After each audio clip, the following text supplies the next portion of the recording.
Sumamos ahora la voz de un experto a nuestro especial de coronavirus. Javier Tello es médico cirujano y analista de políticas de salud en México. Doctor Tello, quería preguntarle en primer lugar si le parece exagerada esa cifra de 35 contagios semanales por cada 100.000 habitantes que el gobierno de Angela Merkel considera necesaria para poder llevar a cabo un rastreo seguro. Definitivamente no. Creo que de hecho es lo que se está aproximando más a un buen manejo, un manejo óptimo. ¿Qué sucedió el año pasado, Cristina? Que en muchos países, muchos gobiernos lo que estuvieron fue apostándole a la disponibilidad hospitalaria y disponibilidad de recursos. Entonces lo que estábamos haciendo era que todas las salidas y todos los salir precisamente del enclaustramiento se debía a la disponibilidad que teníamos para responder médicamente, pero esto no está abatiendo el problema y la evidentemente consecuencia lo estamos viendo en estas segundas oleadas. Yo creo que es el momento, y además con este respaldo científico que tiene la canciller, de ver realmente y cuantificar quién se encuentra enfermo y de esas personas que se encuentran enfermos, quiénes son los contactos. Creo que eso es algo que debió haberse hecho desde un inicio, pero bueno, lamentablemente pues vamos aprendiendo en esto, ¿no? Su país, México, es uno de los más golpeados por el virus, no solo si lo comparamos en América Latina, sino a nivel mundial. ¿Qué es lo que ha fallado en México? Lo que ha fallado en México precisamente fue el negar el gobierno a hacer pruebas masivas desde un inicio.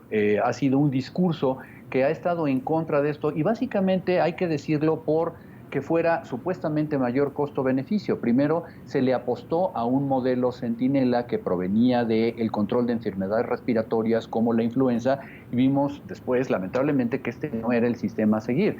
Si nosotros hubiéramos hecho pruebas masivas desde un inicio y hubiéramos detectado a los contactos y los hubiéramos aislados, no tendríamos este gran índice de morbilidad, pero consecuentemente no tendríamos una mortalidad tan alta. El ranking de resiliencia de COVID de la agencia Bloomberg, que es una instantánea de cómo se está desarrollando la pandemia de coronavirus en 53 economías importantes en este momento. Y según este informe, México, su país, es el peor país para vivir durante una pandemia. ¿Es exagerada esta apreciación? No, lamentablemente es una apreciación muy seria. Primero que nada, tenemos que entender que además de lo que ya mencioné, la falta de pruebas masivas que siguen siendo lamentablemente una política en México, lo que no contamos es tampoco con números adecuados. Los números que estamos viendo sobre la mortalidad están subestimados. Se ha descubierto que posiblemente haya un factor por encima de ellos, de un factor de hasta 2.8 muertos sobre los que supuestamente tenemos. Entonces tenemos un mal diagnóstico, tenemos un mal control y como hemos visto un año después también, la capacidad de nuestros servicios médicos puede llegar a ser topada o rebasada, como sucedió hace algunas semanas. Estábamos viendo escenas verdaderamente lamentables las primeras semanas de este año, en donde la gente estaba haciendo filas para conseguir tanques de oxígeno y donde la capacidad hospitalaria de las grandes ciudades llegó a cerca del 90%. Entonces, lamentablemente tengo que reconocer que esta apreciación que tiene el índice de Bloomberg es cierta. México no lo está haciendo bien. ¿Y qué piensa usted sobre América Latina? ¿Se han desarrollado estrategias de rastreo efectivas en la región? No, yo creo que están, tenemos mucho pendiente en ello y básicamente hay que entender una cosa, no es una justificación, pero es una razón.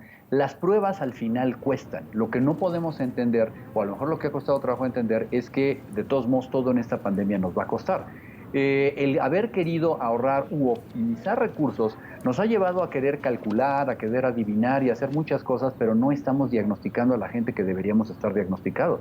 Y creo que esto es en los países más exitosos, como ocurrió en Australia, en Nueva Zelanda, algunos países asiáticos. Ustedes mismos en Europa lo vivieron en la primera oleada. Mientras se tiene un diagnóstico, podemos nosotros contener. Y quien no está realizando pruebas masivas, pues no va a poder tener un éxito en ello. O sea, el rastreo es importante, pero para ese rastreo se necesitan pruebas masivas. Javier Tello es médico y cirujano, analista de políticas de salud en México, desde la capital, desde Ciudad de México. Muchísimas gracias por esta entrevista.